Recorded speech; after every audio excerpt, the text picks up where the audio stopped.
ভাই ফোটার গল্প। অনেক অনেক দিন আগের কথা। এক গ্রামে ছিল যমুনা নামে এক দয়ালু মেয়ে।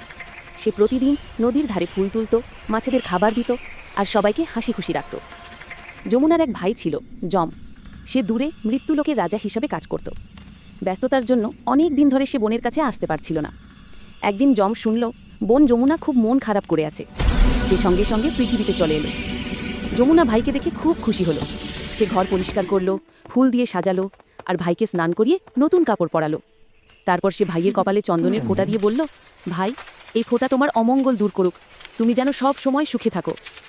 যম হেসে বলল, বোন, তুই শুধু ফোঁটা নয়, আশীর্বাদও দিলি। আমি প্রতিজ্ঞা করলাম, যেদিন তুমি ভাইকে ফোঁটা দেবে সেদিন তার কোনো অমঙ্গল হবে না। সেই দিন থেকেই শুরু হলো ভাই ফোঁটার উৎসব। বোন ভাইকে ফোঁটা দেয় আর ভাই বোনকে ভালোবাসা ও রক্ষার প্রতিশ্রুতি দেয়। প্যার और रक्षा का वादा करता है। ভিডিওটি ভালো লাগলে একটি লাইক করো আর এক্ষুনি চ্যানেলটি সাবস্ক্রাইব করো এরকম ভিডিও প্রত্যেক দিন দেখার জন্য। ধন্যবাদ।